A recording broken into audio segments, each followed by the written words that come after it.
Hi, welcome to this video. It's for Leetcode 4, median of two sorted arrays.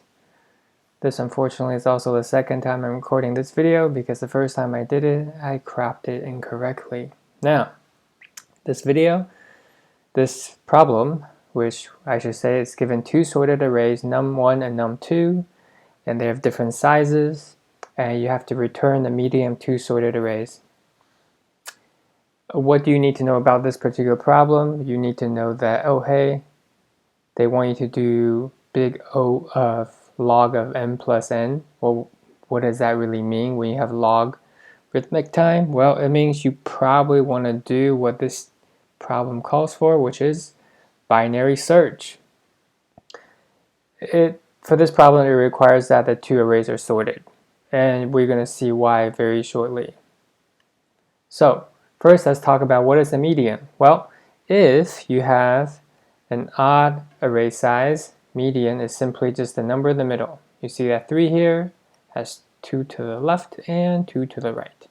Now, if you have an even sized array, which you see here, size 6, you basically find the two elements in the middle, you add them up, and then you divide by 2. Okay.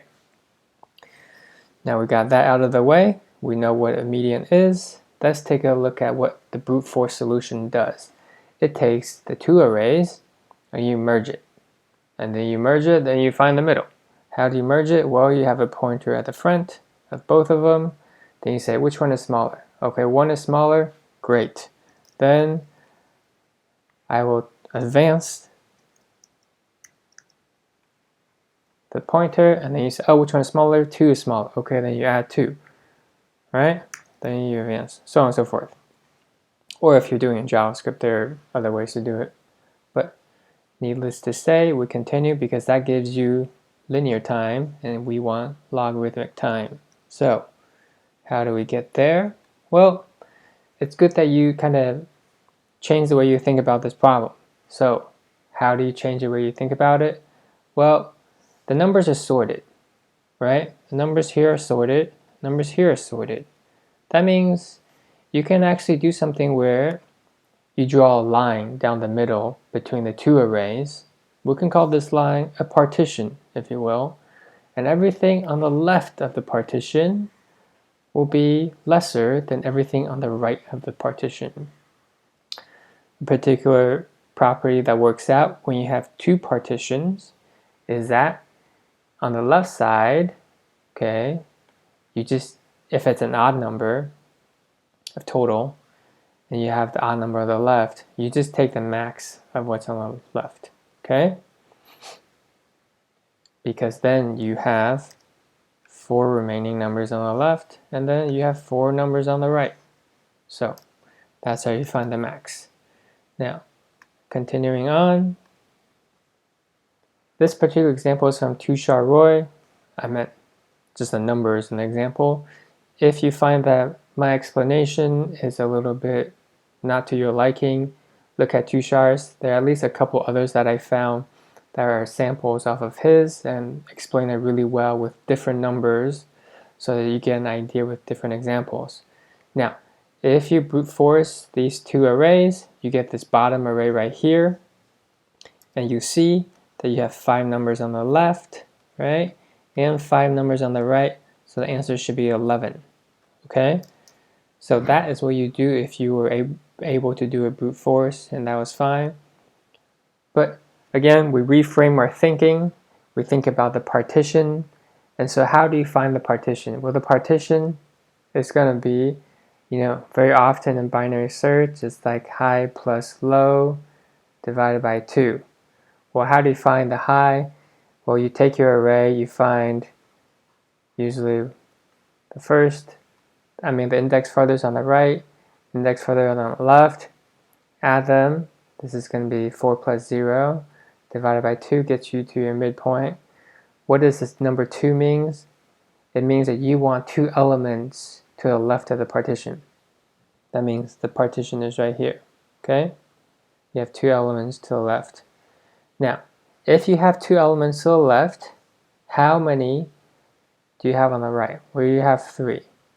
But then for the second array, how do you determine it?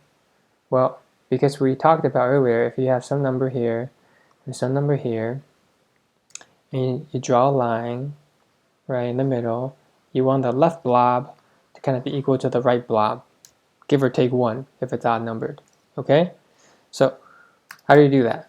Well, it's this particular math problem. You take the length of the first one plus the length of the second one. You add 1 here in case it's odd.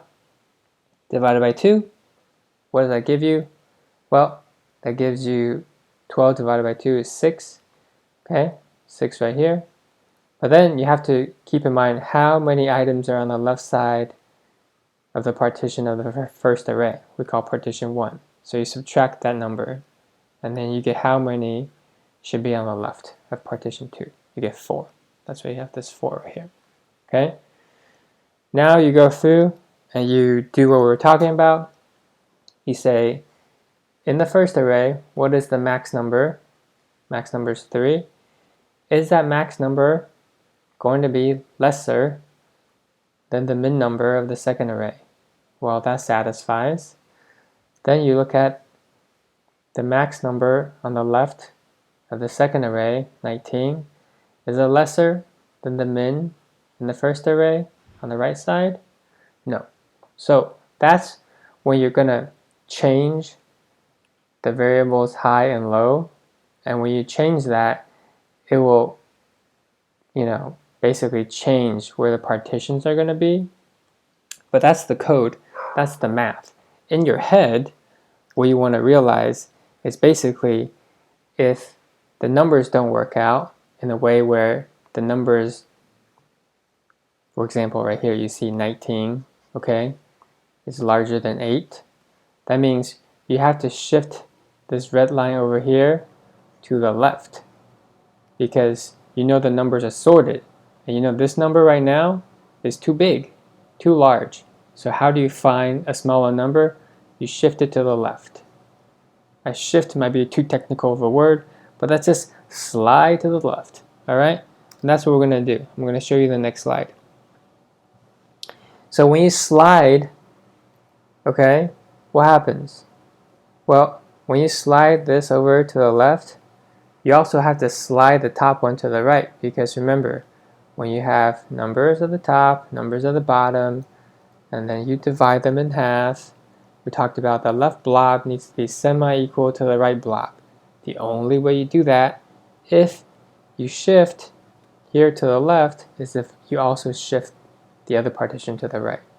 Now, what do you do in that case? Well, you continue. You look to see if 8 is lesser than 19. That satisfies. Then you look to see if 18 is lesser than 9. That does not satisfy. No bueno. No good. Continue. Once again, we're doing shifting to the left on the bottom on nums2, sliding to the right at the top, and then what do? We do our next comparison, right? You see, is 9 lesser than 18? Yes, that works for us. Is 11 lesser than 15? Yes, that works. That's awesome. Now we do the part where we grab the numbers, okay? So, now, when you know that the condition satisfies for you to start looking at the numbers, you check to see if you have an odd number of elements. In this case, you know this is 5 plus 6, so that's odd. So if it's odd, basically you only care about one side, okay, the left side. And if it's odd, you take the max of these two numbers, all right? Like that, math.max between the two, you're going to end up with 11, okay? Now, however, if you have an even number of elements, basically you do what we said earlier. You do the math.max over here on the left side, and then you want the min on the right side. Because we've established, okay, this line down the middle, it cuts this side inside the green circle to be lesser than the other side, all right? That means the maximum of this element of the left side and the minimum of the right side they're the two neighbors. And when you take the two neighbors, add them together, divided by 2, that's going to be your answer. Unlike previous videos where sometimes I do a very comprehensive walkthrough where I show you how variables update, here we're just going to look at the code. The reason we're only going to look at the code is because this particular code is long and you have to do a lot of math, and I prefer not to. I know it's lazy of me, but this makes it easier to talk about, and I hope you understand. So, what do you need to know about the top of the code? Well, the top of the code, right here, it basically talks about how you want nums1 array to be lesser than nums2.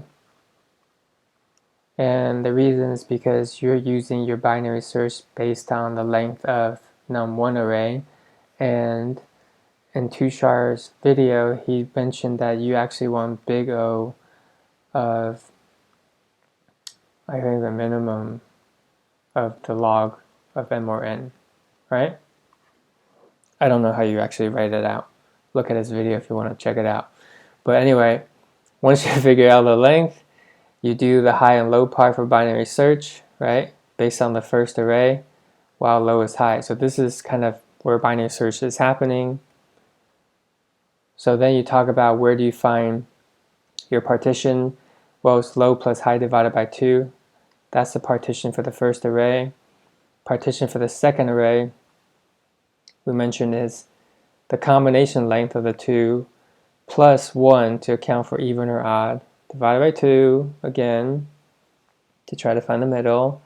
And then what you have to do is you have to basically keep track of how many elements are on the left. Well, if there are a lot of elements on the left, you gotta subtract that number so you figure out how many should be on the right. Okay? Computer is freezing up a little bit. Let's see if we can get through the rest of the code. And so then you need to come to this part where you basically find the max value on the left side of the first array, which we call max left nums1. And then you want to find the min right num1, which is the minimum value to the right of the partition. So if you have 1, 2, 3, 4, 5, and your partition is here, right? Then basically max left nums1 is 2, and min right nums1 is going to be 3. Okay? And that's this part of the code, right? And you see this next part is very similar. Basically that says if you have 6, 7, 8, 9, 10, and let's say the partition is here, max left nums2 is this item, and min right nums2 is this item.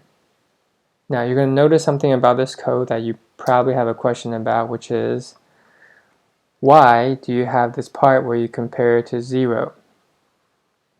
Well, I listened to Tushar's video a few times, and basically if you have an array, right, and somehow the partition gets set at the very end, well, in that case you want that to be the value to use for comparison to be negative infinity.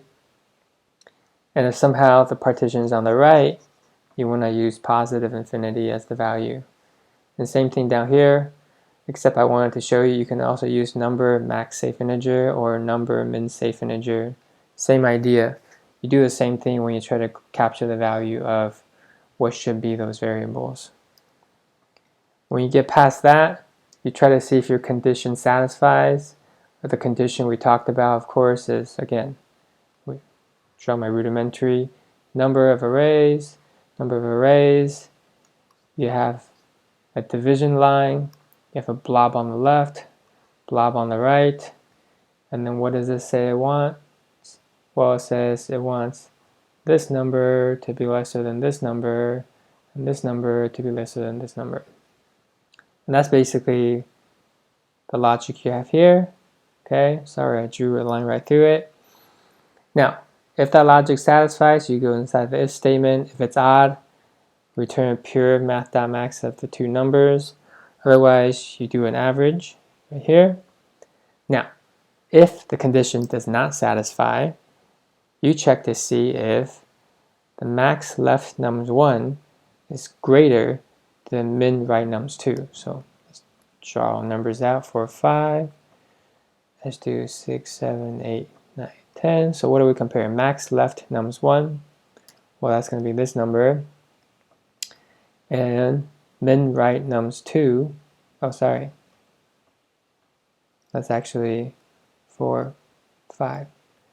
If you had a line here, okay, what they want to compare is max left nums1 versus min right nums2, that number, okay?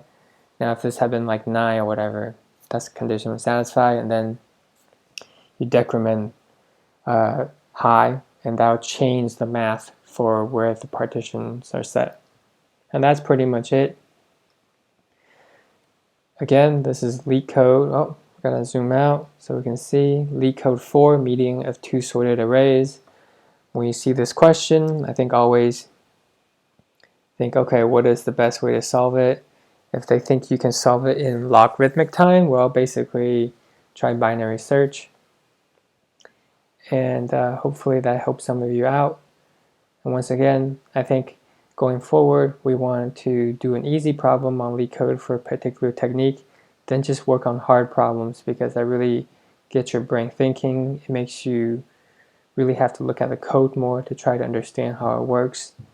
And you won't be as freaked out when you see hard problems or medium problems in an interview. So thank you for joining me on this video. Until next time, later.